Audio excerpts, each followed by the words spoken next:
Let's send the news.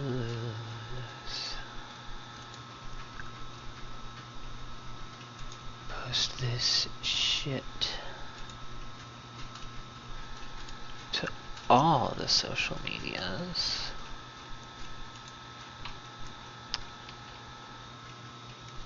Let's just check this dashboard here. Fresh.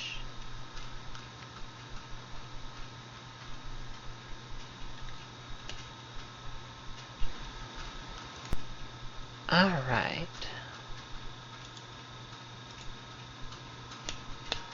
Good shit.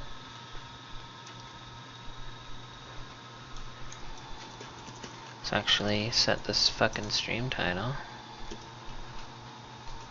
VTMB.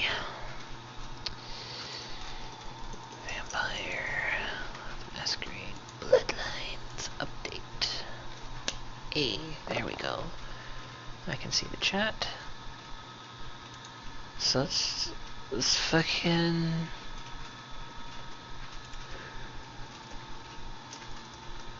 get this shit going.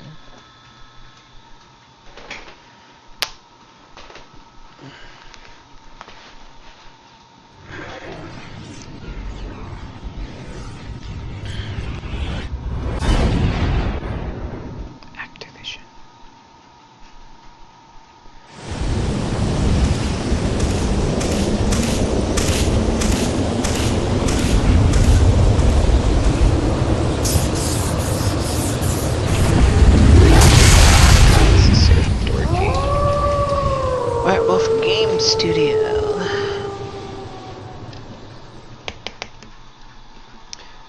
NVIDIA.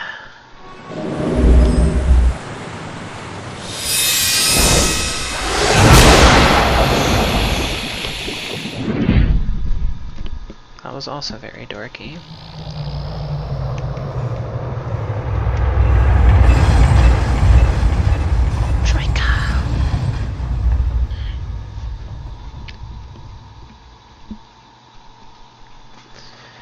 After all that, we're just unceremoniously dumped into the main menu. So the first thing we're going to do is we're going to turn on the volume just a little bit, so that I can hear myself think. This should be good for now. So, this is Vampire the Masquerade Bloodlines. I've played through, I guess, the very first part of it. Haven't done much else, so I'm excited to see where things take us. That said, if you're not familiar with Vampire the Masquerade, it's an old World of Darkness setting. World of Darkness being a tabletop game about supernatural shit taking place in the real world, above and beyond the notice of human beings. And in this game we're going to take the role of one of those vampires. Let's get started.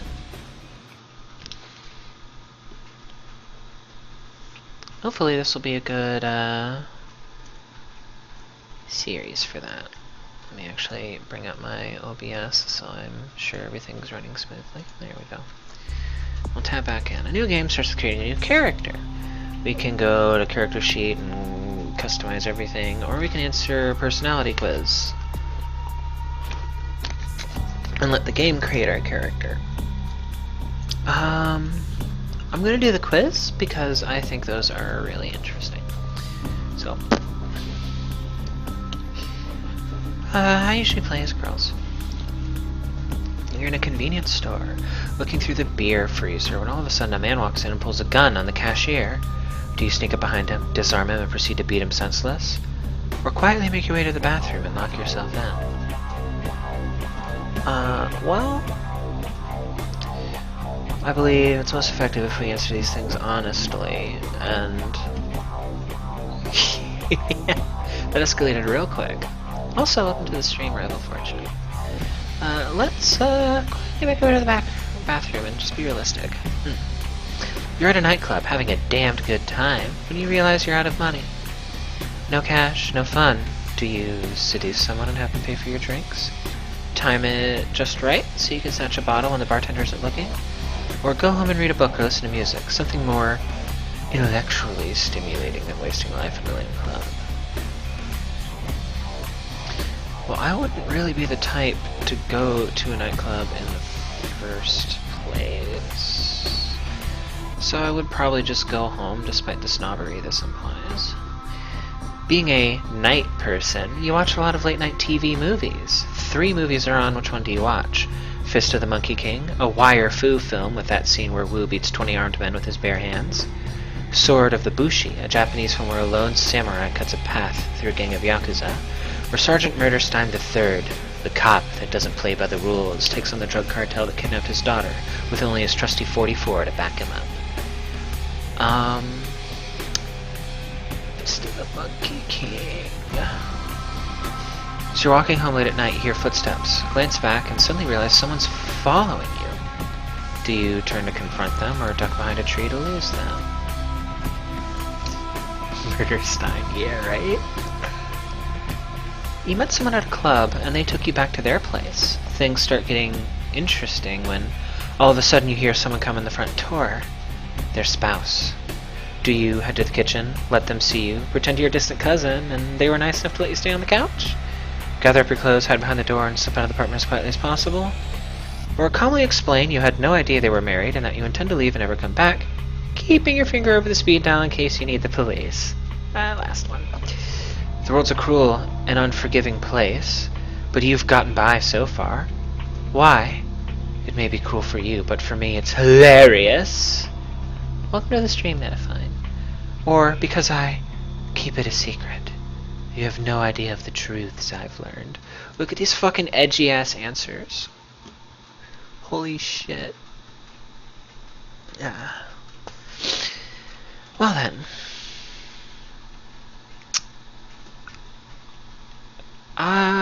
I'm usually the type of person to keep things under wraps regardless, so I guess I'll go with the unknowable edge. You've been embraced by the Tremere clan. Tremere are the practitioners and creators of the blood magic called thaumaturgy.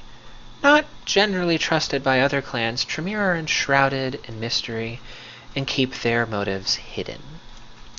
Your vampire's attributes and abilities have been determined and entered into the character sheet, which you'll see next. After your tour of the character sheet, you can make changes, or simply play it as is.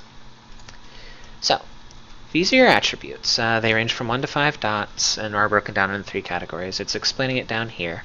You also have your abilities. And in this game, it's talents, skills, and knowledge. And they are similarly arranged from 1 to 5 dots. Members of the sinister Tremere clan are masters of vampiric sorcery, so we've made your strongest attribute mental, where you have 2 points to spend. You also have 1 point to spend in physical and no points in social. Yeah. Not a whole lot of dots to throw around. Yep.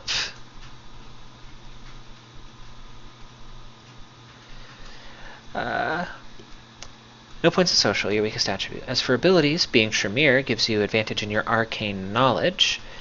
Arcane, the arcane knowledge of computer and finance.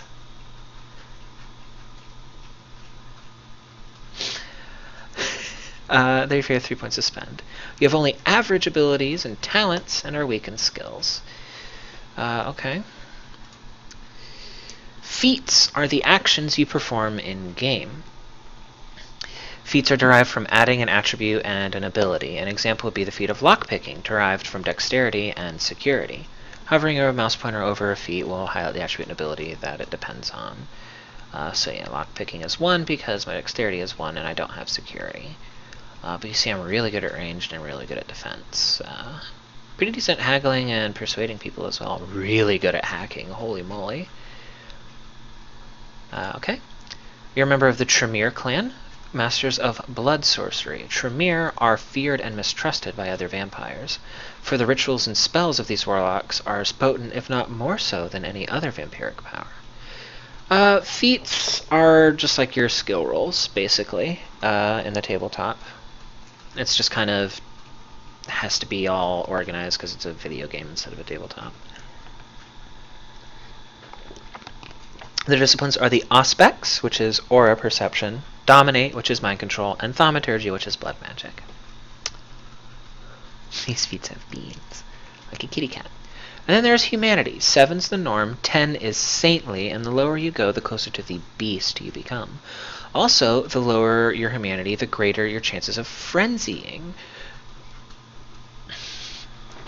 When a vampire goes into a frenzy, they lose all control and attack any and all things around them. However, as you gain experience, you can spend experience points to increase your Humanity. And this is where your Masquerade violations are displayed. The Masquerade is a code by which many vampires unlive.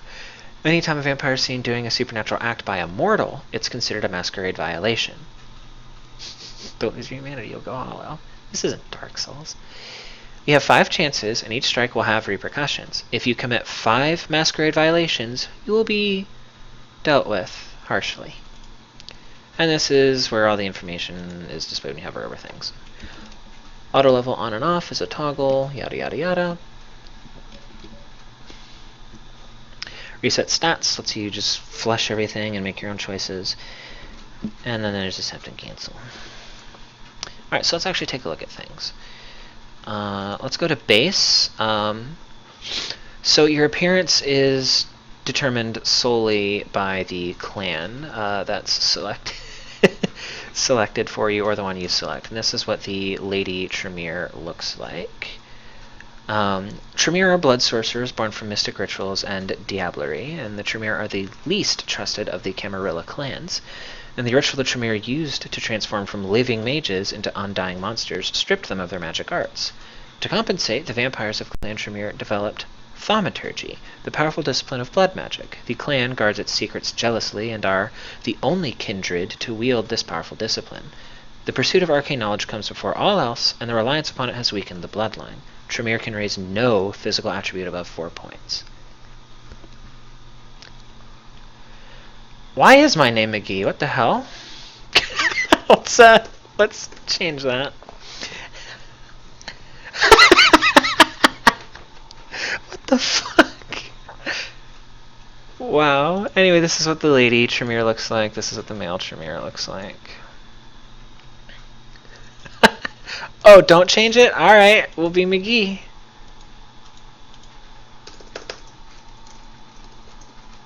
There you go. And there's a bunch of other clans. There's the Bruja? I don't know. They get a bonus to their unarmed combat, but they are more likely to frenzy. And this is what the guy looks like. There's the Gangrel, which are the most in tune with the beast within. They get huge bonuses when they're frenzying, and are more likely to frenzy, but not as likely as the Bruja.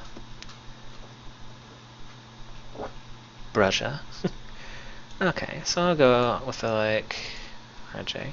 There's the Malkavian, which is the frickin'... I think the best way to describe them is the wild card. They are quite literally insane. Yes, the titty vampire. And they have this madness to them. It gives them a bonus to inspection, revealing the secrets of the world, as it were. And this is what the guy Malkavian looks like. He has a nipple ring. If you're going to play through this game yourself, I recommend not playing a Malkavian your first playthrough and playing a Malkavian on your second playthrough, so you can see exactly what the Malkavian's insights pick up. There's the Nosferatu, which is your gross vampire. They have a seduction of 0 and can never raise it higher, but they are able to draw extra nourishment from rats. And this is what the female Nosferatu looks like. There's the Toreador.